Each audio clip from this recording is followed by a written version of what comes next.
Womp womp womp.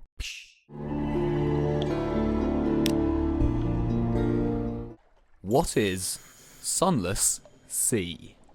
I have to say it that slowly because otherwise it sounds like gibberish. Okay, so first things first, this description is taken straight from the Sunless Sea wiki on Gamepedia.com. Sunless Sea is a game of exploration, survival, and loneliness set in the award-winning Victorian Gothic universe of Fallen London.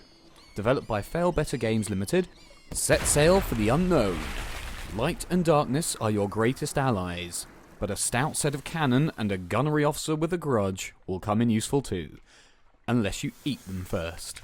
So that gives us a basic summary of what Sunless Sea is, but it doesn't really tell you what the game is like. So the game is a roguelike adventure game, and for those of you that don't know what a roguelike game involves, Wikipedia tells us roguelike games are a subgenre of role-playing video games, characterized by procedural level generation, turn-based gameplay, tile-based graphics, permanent death, and typically based within a high fantasy narrative setting. So that gives you a reasonable summary of what a roguelike is. So Sunless Sea takes place in the dark and hilarious Victorian Gothic underworld of Fallen London.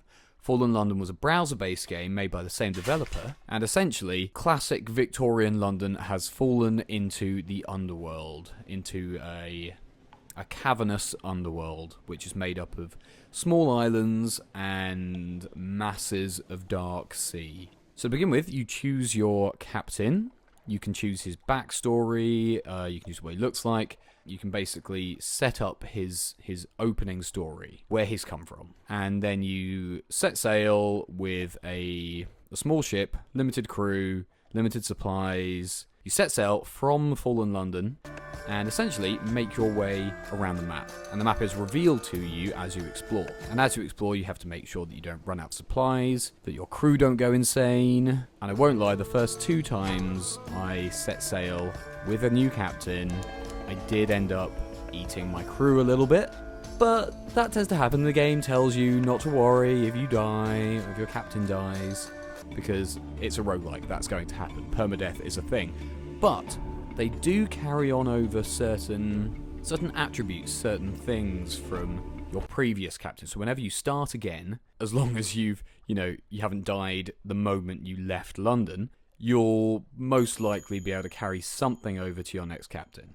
Whether that be a weapon, some supplies, some story elements, anything like that you'll be able to transfer over depending on how your last captain fared. So as you explore the seas in around Fallen London, you will discover various islands with various people inhabiting them who might be dangerous, who might help you out. And there are different quests you can take on to earn money and supplies. And fuel. Fuel is quite important. You don't want to, as I have done a few times, run out of fuel and end up stranded in the middle of the sea just waiting to either starve to death or for someone to find and kill you. There are pirates and monsters around the map of varying kinds who will not look sparingly on you, shall we say. This game, like many roguelikes, can be quite harsh on you, but it gives you all the more incentive to go back out and last a little bit longer and explore just a little bit more so that your next captain can have an even better chance of lasting a bit longer. The graphics in the world look really, really good. It's kind of a top-down,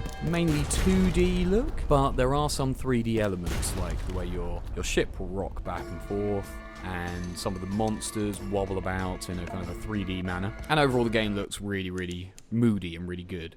And the main thing that stands out about this game is the writing, the setting of the underworld of Fallen London, the Untersee, as they call the undersea. It's all fantastically well written. You go through and you uncover these little tidbits of story, which are so vividly written that you do really feel like the things that are happening in the text are happening to you. So if you want to throw yourself into a harsh but somehow inviting environment that is well created, is very atmospheric, very moody, very well written, and that will push you to your limits sometimes, but always remain enticing and exciting, then Sunless Sea may very well be for you.